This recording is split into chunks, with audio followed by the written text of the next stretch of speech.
어서 오세요. 별글 책방입니다. 오늘은 명진서가 출판사에서 나온 지은이 써니즈의 1일 1답 중에서 일부를 낭독하려고 합니다. 마음성장 유튜버 써니즈의 답을 찾는 시간이라는 부제로 마음성장, 치유에 관한 유튜브 크리에이터이신 써니즈님께서 내신 첫 책입니다. 나를 관찰한다는 낯선 체험. 본격적으로 마음 공부를 시작하기로 했다. 해보지 않던 일이고 가보지 않은 길이다. 처음부터 충격이 몰려왔다. 마이클 싱어의 대표작인 상처받지 않는 영혼이라는 책을 읽었을 때였다. 책에는 머릿속에서 잠시도 쉬지 않고 떠드는 목소리인 생각은 내가 아니라는 구절이 나왔다. 지금까지 듣지도 보지도 못했던 표현이었다. 헐, 생각이 내가 아니라면 무엇이 나라는 건지 하는 생각이 지나가면서 문득 처음 경험하는 기분이 느껴졌다.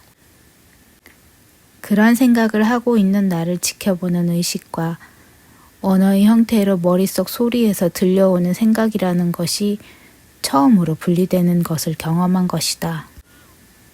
이게 뭐지? 이상하기도 하고 신기하기도 했다.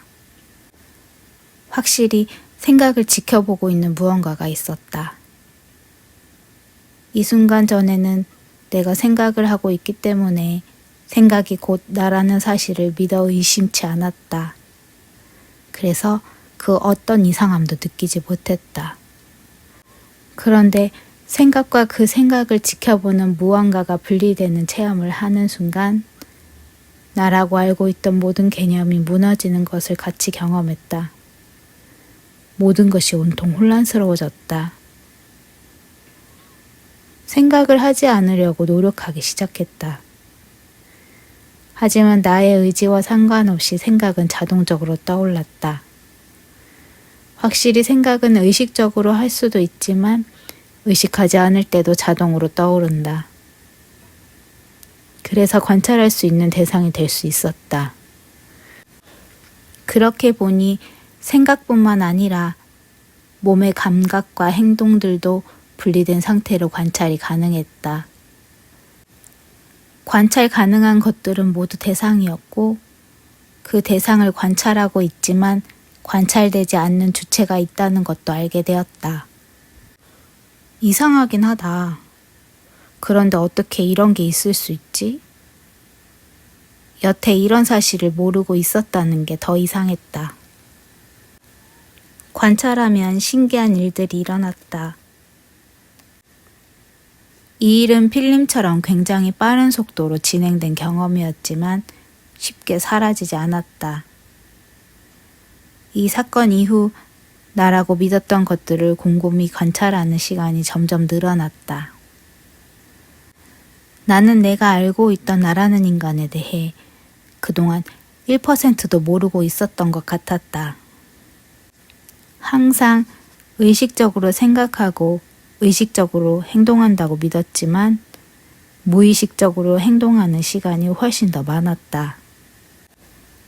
카톡 소리가 나면 무조건 소리가 난 쪽으로 고개를 돌리는 것이라든지 키보드로 글을 쓰다가 잠시 생각하느라 멈춰 있어도 손가락은 치능 신음만 하면서 멈추지 않는 것, 고기 반찬을 먹을 때는 말수가 적어지면서 고기가 눈에 보이지 않을 때까지 젓가락질을 멈추지 않는다는 것을 깨달았다.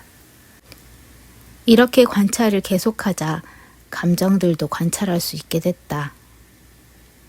전에는 화가 나면 말이나 표정이나 행동을 통해 감정과 하나가 되어 화가 나는 생각들을 했는데 이제는 화가 나거나 슬픔이 올라오면 몸에 반응이 오더라도 생각은 감정과 동일시하지 않고 지켜보는 주체로서 생각하게 되었다. 그래, 화가 올라오는구나. 욕을 내뱉고 싶은 욕구도 함께 올라오네. 이렇게 관찰을 계속하자 올라오던 감정들도 왔다가 금세 사라졌다. 생각들도 왔다 가고 심지어 목이 물린 자리에 따갑고 가려운 느낌마저도 왔다가 가버렸다. 모든 것이 변하고 있는데 고집스럽게 변하지 말라고 꽉 잡고 있는 것들도 나타났다.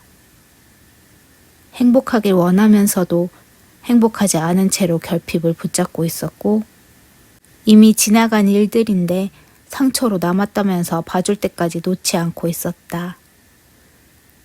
어떤 것들은 알아차리는 동시에 문제가 해결되는 신기한 일들도 일어났다. 평소 같았으면 여자친구와 한바탕 감정 싸움을 했어야 하는 일들도 내 감정을 지켜보고 알아차리는 것만으로 상대의 감정이 풀리기도 했다. 물론 알아차리더라도 끈질기게 붙어있는 감정이나 신념들도 있었다. 이런 끈질긴 것들은 어찌 해보려고 하지 않고 그냥 놔뒀다. 그보다는 잊어버렸다는 표현이 맞을 것 같다. 관찰하고 있으면 그때그때 꼭 필요한 일들이나 해야 하는 일들이 나타났다. 마치 자동으로 삶이 사라지는 듯한 느낌이 들 정도였다. 이 경험이 너무 신기해서 관찰자, 주시자, 알아차림이라고 불리는 이것에 대해 내가 경험한 것을 영상 콘텐츠로 만들어 업로드하기도 했다. 영상을 본 대다수의 구독자분들이 공감해 주셨다. 그런데 어떤 분들이 그것도 진정한 나는 아니라는 댓글을 남겨주셔서 지금 내가 이 상태에 안주하고 있다는 것을 알아차리게 해주셨다. 경험하고 콘텐츠를 만들고 댓글을 통해 배우는 모든 과정이 저절로 일어나는 일처럼 전보다 자연스럽다는 느낌이 있었다. 마음 공부의 시작은 흥미로웠다. 감정 버튼이 자동으로 터치되다. 여자친구가 디즈니 애니메이션 겨울왕국 2를 보러 가자고 했다. 어차피 데이트라는 게 같이 시간을 보내는 게 중요하니 재밌을까, 재미없을까는 전혀 따지지 않고 따라 나섰다. 영화를 보는데 주인공 엘사의 동생 안나가 동굴에 혼자 남겨진 장면에서 갑자기 눈물이 하염없이 흐르기 시작했다. 누구나 눈물을 흘릴 만큼 슬픈 장면은 아니었다. 온전히 나만의 특수한 경험 때문이었다. 혼자 남은 상황이 나의 눈물 버튼이어서 자동으로 눈물샘이 터지게 된 것은 어쩔 도리가 없었다. 거참, 애니메이션을 보면서 눈물이라니. 옆에 앉은 여자친구에게 설명하기 어려운 감정 상태라 눈물을 들키지 않으려고 여러 가지 트릭을 썼다. 나를 관찰하기 시작하면서 알게 된 사실 하나는 내가 자동 감정 버튼을 가지고 있다는 것이었다. 이 특별한 감정 버튼은 사람마다 포인트가 다르다. 과거에 압도적인 감정을 느꼈던 경험을 했고 그 감정이 해소되지 않았을 때 현실에서 그와 비슷한 맥락의 상황이 발생하면 무의식적으로 그때의 감정이 올라오곤 했다. 과거에 있었던 일은 서서히 잊히기 때문에 나라는 사람은 이런 상황이 오면 이런 감정이 올라온다고 규정해 버릴 수 있다. 하지만 반대로 감정의 뿌리를 추적해 들어가 볼 수도 있다. 몸이 아프면 고통을 통해 신호를 보내듯이 마음도 감정으로 신호를 보낸다. 흔히 말하는 슬픔, 분노, 두려움 같은 부정적인 감정이 느껴진다면 마음이 자신을 들여다 봐달라는 신호를 보내는 것이다. 그 신호를 무시하거나 피하지 않고 직접 대면한다는 것은 생각보다 큰 용기가 필요하다. 같은 감정을 느끼고 같은 감정을 피하고. 나를 관찰해 보니 보통 이런 감정들을 느끼지 않기 위해 피하거나 억누르는 노력을 하고 있으면서 한편으로는 이런 감정을 느낄 수밖에 없는 상황으로 스스로를 몰고 가고 있었다. 다시 말하면 나만의 감정 버튼이 눌러지는 상황으로 무의식적으로 스스로를 몰고 가서 그 상황이 벌어지면 반대로 그 감정을 느끼지 않으려고 애를 쓰는 것이었다. 처음 이 사실을 발견하고 놀랐던 것은 돌아보니 비슷한 상황이 내 삶의 하나의 패턴으로 반복되고 있었다는 점이다.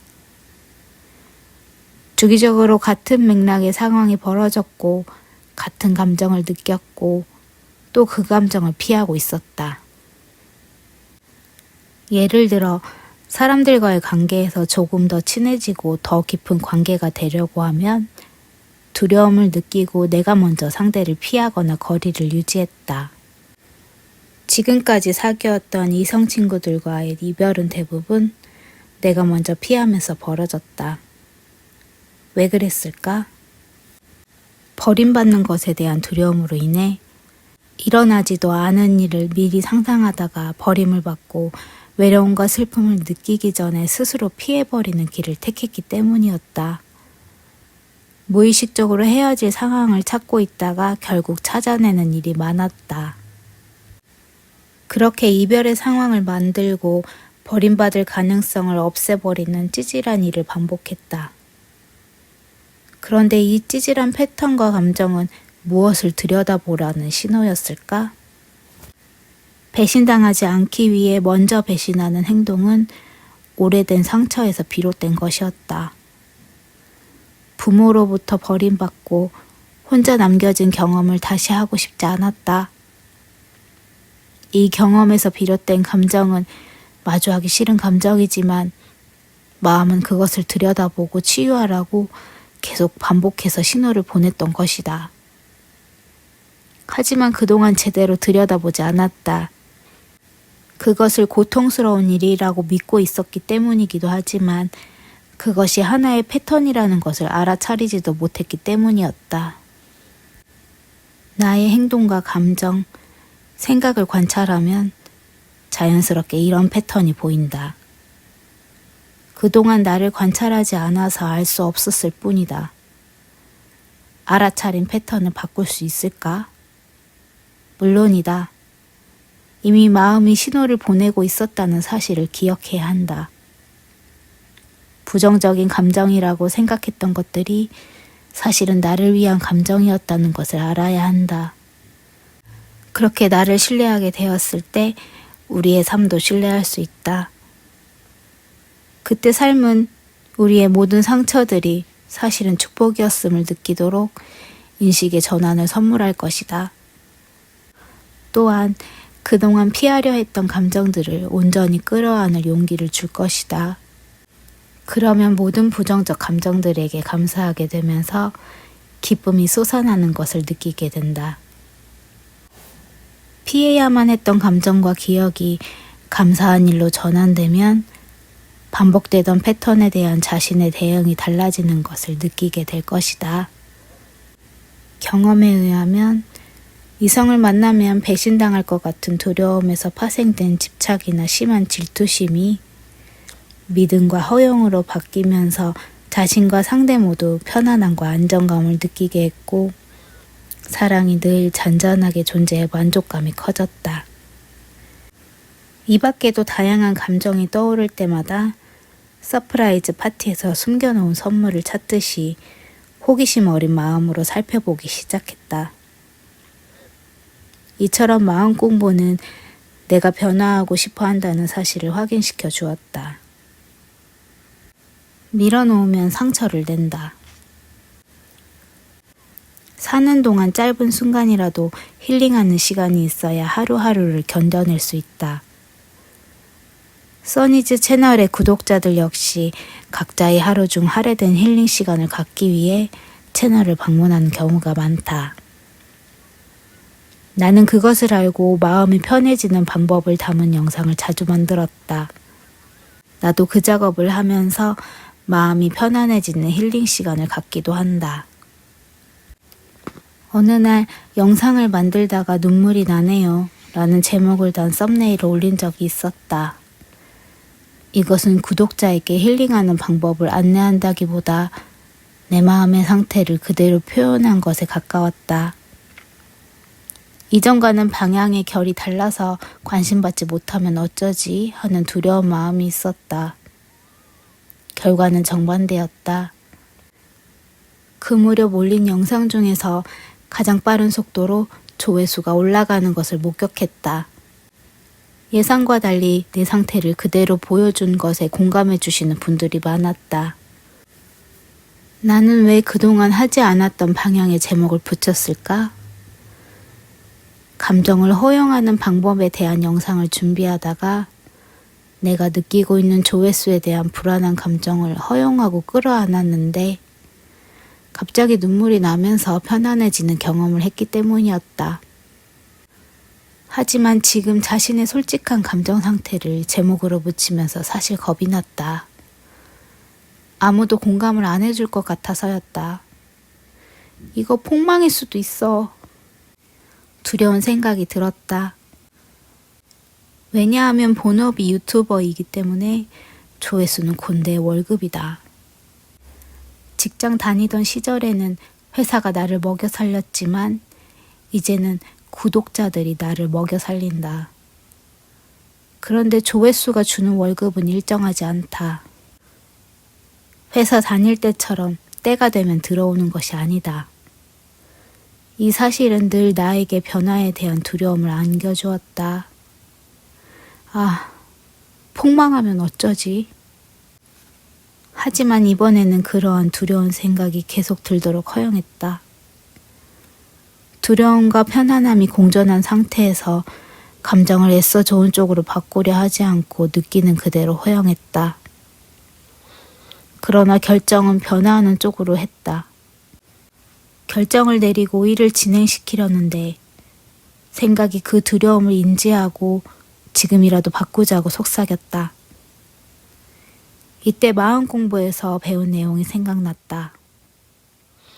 아, 생각은 위험에서 나를 지키려고 현상에 대해 끊임없이 중계를 하는구나. 지금 느끼는 감정을 생각이 해석해서 계속 말해주는구나. 그런데 생각이 해석한 말이 항상 맞고 옳을 수는 없겠지. 돌이켜보면 생각의 도움을 받을 때도 있었지만 생각의 판단이 틀렸을 때도 많았어. 이번에는 두려움을 허용하고 안아주었을 때처럼 편안하게 떠오른 그 느낌을 따라가 보기로 하자. 최악의 상황이 닥쳐도 해결하지 못할 상황은 아닐 거야. 그렇게 생각을 설득했다. 그러자 생각은 약해지는 두려움을 인지하고 점점 말수를 줄였다. 그날 아침 7시 영상을 만들다가 눈물이 나네요 라는 썸네일을 붙인 영상이 공개된 이후 근래 들어 가장 빠른 속도로 조회수가 올라가는 모습을 확인했다. 나는 살며시 웃으며 커피 한 잔을 마셨다. 어떤 판단을 내릴 때 생각은 불안과 두려움, 위험을 감지하고 나를 보호하기 위해 걱정스럽게 회피하는 전략을 이야기해준다. 하지만 그 불안과 두려움을 허용하고 흘려보내면 의외로 편안해지면서 가슴에서 느껴지는 것이 있다. 그래도 생각은 계속 피하라고 말한다. 이때 최악의 경우를 생각해보고 감당할 수 있을 것 같으면 피하라는 생각을 설득해 가슴에서 느껴지는 판단을 따르는 결정을 내릴 수 있다. 물론 가슴으로 느껴지는 판단을 따랐을 때 내가 상상하던 결과가 나오지 않을 수도 있다. 하지만 이때는 가슴의 판단에 따랐을 때 주어지는 결과를 이미 허용하기로 마음먹었기 때문에 평온한 마음을 가질 수 있다. 오늘은 여기까지 낭독하도록 하겠습니다. 들어주셔서 감사합니다.